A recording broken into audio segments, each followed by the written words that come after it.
Graduates సమస్యల పరిష్కారానికి మీ గొంతుకనే వస్తున్నాను. మీ మద్దతు నాకు అందించి నా అభ్యర్థిత్వాన్ని బలపరిచి మొదటి ప్రాధాన్యత ఓటు వేసి గెలిపించాలని ప్రార్థిస్తున్నాను. భారత్ మాతాకి జై.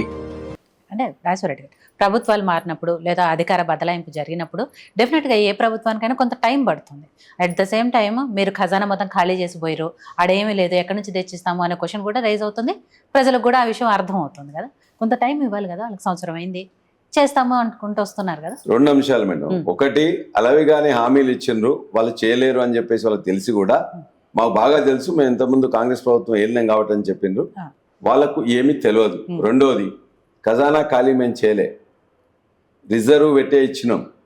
అప్పులు అనేది 1,27,000 కోట్లు చేసినామని చెప్పి ఆర్బీఐ చెప్పింది. 1,27,000 కోట్లు వాళ్ళు ఇప్పుడు చేసినామని చెప్పి. మేము చేసిన అప్పులు 4,23,000 కోట్లు. ఎన్ని? 10 సంవత్సరాల కాలంలో. 10 సంవత్సరాల కాలంలో బీఆర్ఎస్ ప్రభుత్వం అంతకుముందు టీఆర్ఎస్ ప్రభుత్వం కలిసి మొత్తం 10 సంవత్సరాల కాలంలో మేము చేసిన అప్పు 4,27,000 కోట్ల రూపాయలు. కానీ మీ చేతికి వచ్చేటప్పటికి మిగులు బడ్జెట్ రాష్ట్రంగా ఉంది కదా. మేము కాదు, మేము అంతకంటే ఎక్కువ ఇచ్చినాం, మేము కట్టినాం కదా. వాళ్ళు ఏం చేసిండ్రు? ఈ 13-14 నెలల్లో ఒక తట్టెడు మట్టి తీసిండ్రా ఎక్కడన్నా? ఒక చిన్న కన్స్ట్రక్షన్ చేసిండ్రా? ఎవరికి ఏం చేసిండ్రు? ఏమి చేయలే. మీరు చేసిన అప్పులకు మిత్తులు కట్టాలి కదా. మేము ఏది చేసినా కూడా మేము ప్రాజెక్టులు కట్టినాం. ఇలా వ్యవసాయాన్ని పండుగ చేసినాం, రోడ్లు వేసినాం, మొత్తం మీద 30 కలెక్టరేట్స్ కట్టినాం, ఇవాళ సెక్రటేరియట్ కట్టినాం, ఇలా ఐటీని బ్రహ్మాండంగా చేసినాం. దానికి కూడా వస్తాను. కాబట్టి మేము ఏదైతే 4,27,000 కోట్లు అప్పు చేసినామో ఒక సంవత్సరానికి చేసింది 42,000 కోట్లు. మరి వాళ్ళు ఇప్పటి వరకే సంవత్సర కాలంలోనే 1,27,000 కోట్లు అప్పు చేసారు. ఏమి పని చేయకుండా, తట్టడి మట్టి తీయకుండా, 3 రోడ్డు వేయకుండా, ఒక ప్రాజెక్టు కట్టకుండా, చిన్న ఏం చేయకుండా 1,20,000 కోట్లు అప్పు ఎందుకు చేసిండ్రు? మీరు చెప్పమనండి. మేము 1,20,000 కోట్లు ఏ సంవత్సరం చేయలే. మేము 10 సంవత్సరంలో మేము చేసింది 4,20,000 కోట్లు. మేము అసెంబ్లీ సాక్షిగా చెప్పినాం, ఆర్బీఐ లెక్కల ఆధారంగా చెప్పినాం, మా మాజీ ఫైనాన్స్ మినిస్టర్ చెప్పిండ్రు.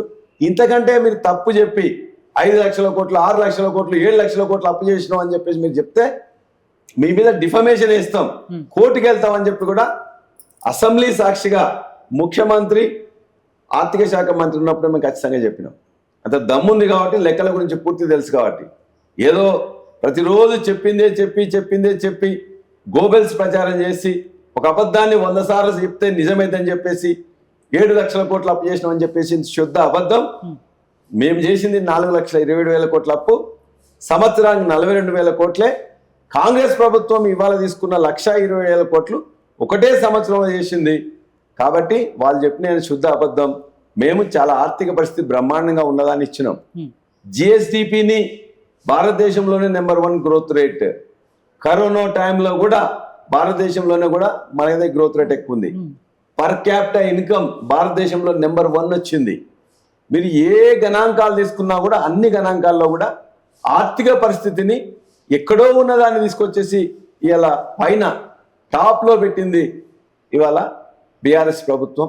మళ్ళా దాన్ని ఇలా వెనక్కి తీసుకుపోతున్నది, తిరోగమన చర్యగా వాళ్ళు పోతున్నది కాంగ్రెస్ ప్రభుత్వం.